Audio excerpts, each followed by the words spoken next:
Hoy vamos a trabajar momentos humanos. En toda organización humana hay por lo menos dos momentos que determinan cuál dirección o qué tipo de dirección resulta viable.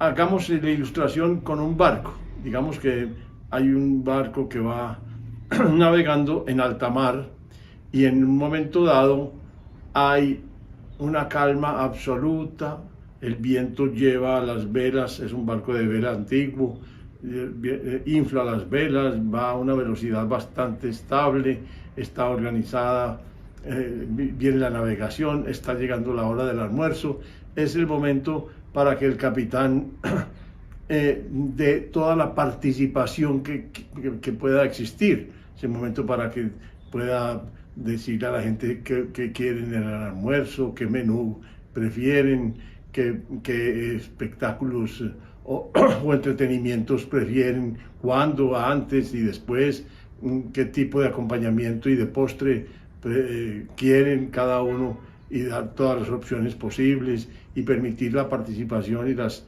opiniones de la gente. No es el momento para que el capitán, en un momento de serenidad, esté dando un montón de instrucciones y guiando milimétricamente el comportamiento de la gente. No es el momento para que el capitán diga, bueno, primer programa a la hora del almuerzo, palabras del capitán, segundo, entrada, tercero, la sopa, no sé qué. No es el momento para estar dando instrucciones y centralizando las decisiones. Pero hay otro momento que es la tempestad. Estamos de noche y aparece una tempestad gigantesca, unas olas inmensas que barren la proa y la cubierta del barco. Y entonces es el momento en donde el capitán tiene que decidir cuáles son las operaciones importantes. Por ejemplo, es el momento en que hay que atar un cabo porque anda suelto en la cubierta y puede perfectamente herir a alguien o empujarlo por la borda y lanzarlo al mar. En fin, tiene que determinar las prioridades. Es el momento para centralizar las decisiones y exigirlas perentoriamente, tan perentoriamente como la organización, como la situación lo requiera. Entonces, se le puede decir perfectamente a un marinero, ate ese cabo. No es el momento para que el marinero diga, no es el momento de participación. Un momentico, capitán, yo creo que no, porque mientras se está alegando y discutiendo, pues glu, glu, glu, glu, glu, el barco se puede hundir. Entonces, hay que distinguir esos dos momentos siempre, momentos que son de tranquilidad y calma, que favorecen un estilo altamente participativo y se benefician de él, de una circunstancia amenazante, difícil para la organización, en donde se necesita centralizar la actividad, definirla, organizarla y jerarquizarla para poderla realizar con orden y para poderla realizar dentro de un marco de prioridades sustantivo, que solamente son posibles de discernir y de especificar por parte de un experto. De la misma manera vienen otros elementos en la sociedad. Por ejemplo, en las guerras, es claro que hay un momento para elaborar armas ofensivas, hay un momento para elaborar las espadas, los arcos, las flechas, las lanzas, en fin. Estamos hablando de épocas muy remotas, pero esas son las armas ofensivas del momento.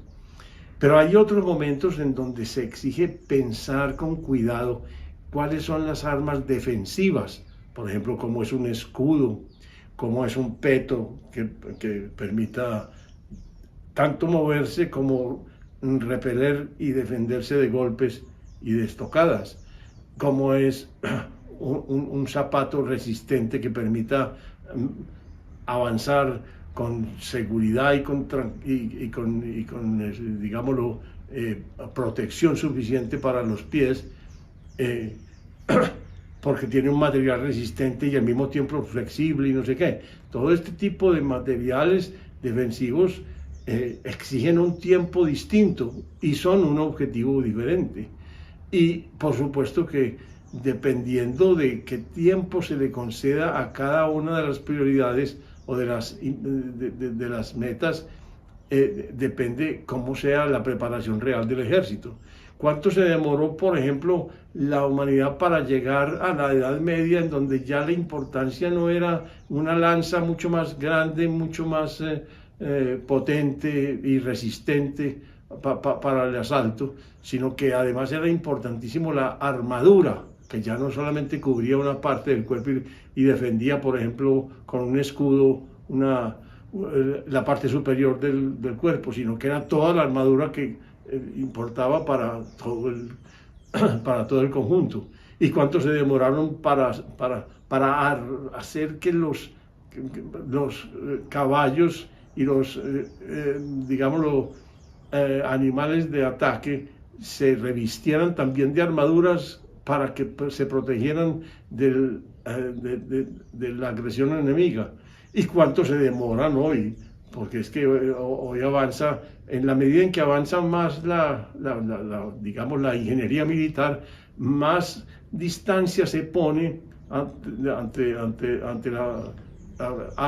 el arma amenazante y se avanza en dos sentidos: en la precisión del disparo o del misil o de la arma ofensiva, y en la resistencia del arma defensiva. Por ejemplo, un tanque reúne las dos, pero una cosa es todo el tipo de pensamiento que se necesita para hacer un cañón cada vez más efectivo, y otra cosa es cómo vamos a lograr un fuselaje más fuerte, más resistente, más capaz de admitir inclusive la agresión de un misil. Entonces, ¿cuánto se demoran? Avanzamos muy rápido por ejemplo, hacia la cohetería, pero se avanza muy despacio hacia un escudo protector de misil, antimisil, o un escudo de fuerza, porque son, digámoslo, armas que necesitan muchísimo más tiempo, cuidado, investigación, pruebas, ensayos, etcétera. Casi que la parte ofensiva es muy clave, muy estable, muy siempre en el sentido de producir una herida lo más profunda y lo más clara que pueda y lo más rápida que pueda. Pero la parte defensiva exige mucho más detenimiento, mucho más cuidado. Ese momento también hay que distinguirlo. En los grupos, en el funcionamiento de grupos, Bales, un psicólogo muy importante que se dedicó básicamente su especialización a mirar el funcionamiento de los grupos, distinguió dos momentos fundamentales en un grupo: el momento de la progresión, que es el momento en que están trabajando todos por un objetivo, y el momento del mantenimiento, que es donde hay un montón de incluso reclamos afectivos, problemas de conflictos, manifestaciones de disgustos o de preferencias y gustos, donde no se está avanzando en el contenido, pero son elementos fundamentales para la cohesión del grupo y para el mantenimiento de ese grupo. Cuando uno no es capaz de distinguir esos dos momentos en el funcionamiento de un grupo, puede estar tentado de exigirle siempre progresión al grupo,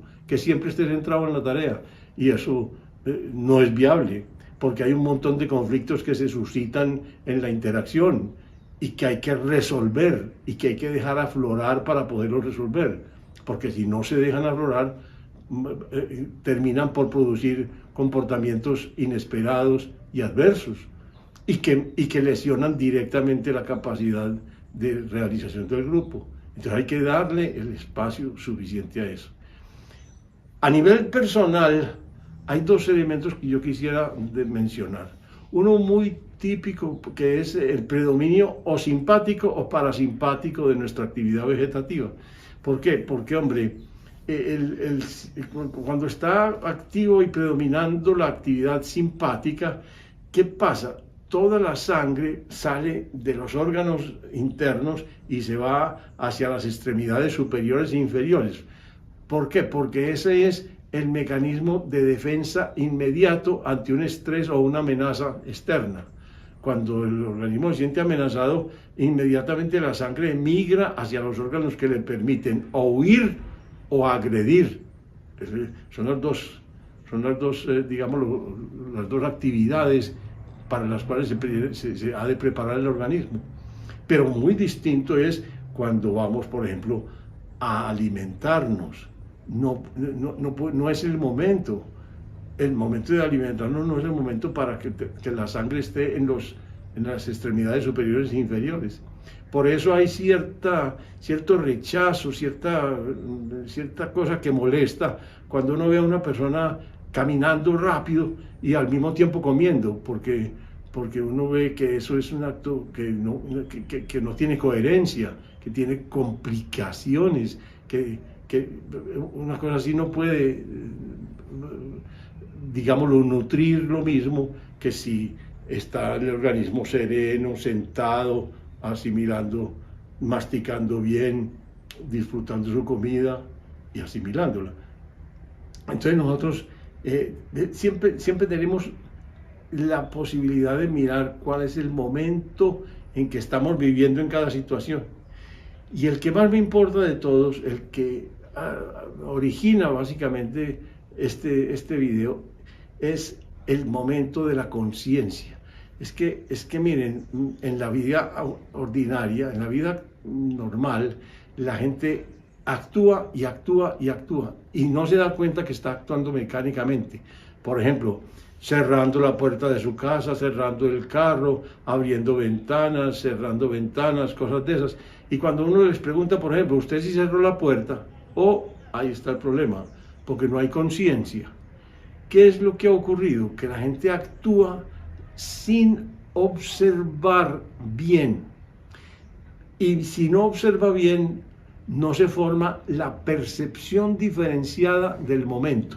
Por ejemplo, si yo cierro la puerta, pero estoy pensando en otra cosa y mirando para otro lado porque me llama la atención por allá alguien, amigo, que está acercándose y que me está saludando, y yo mientras tanto cierro la puerta, y después me preguntan, hombre, ¿vos sí cerraste? Ahí está el problema, porque fácilmente yo no formé la percepción de la puerta cerrándose, sino que yo supongo, hago la suposición en la imaginación de que la puerta estuvo cerrada,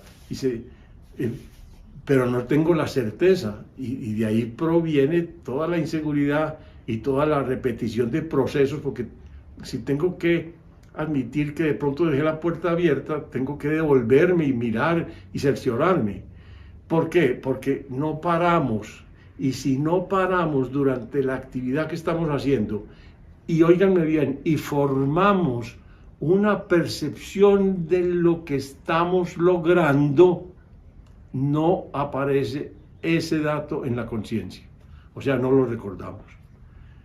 Y por eso es tan importante en prácticamente toda actividad dedicar una parte específica a formar percepciones de lo que estamos logrando y haciendo.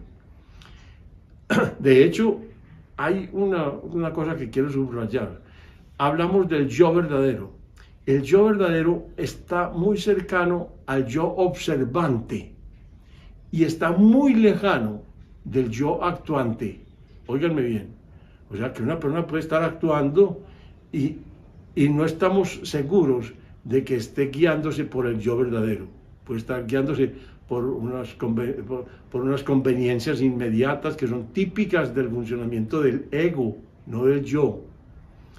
Pero si la persona tiene un cierto ritmo que le permite observar lo que está haciendo y detectar lo que está obteniendo o logrando con su actividad, entonces nosotros estamos seguros de que la persona está haciendo consciente sus movimientos y que al hacerlo consciente guarda memoria de lo ocurrido y de lo realizado. Con esto lo que quiero de verdad es insistir. Si nosotros pudiéramos ir a una velocidad tal que permitiéramos el funcionamiento del yo superior en nosotros, cada vez más permanente, nosotros estaríamos asegurando un nivel de conciencia mucho más alto que el que normalmente muestra la gente en su actividad diaria. Con el ánimo de que esto les sirva y les ayude, los cito para el próximo.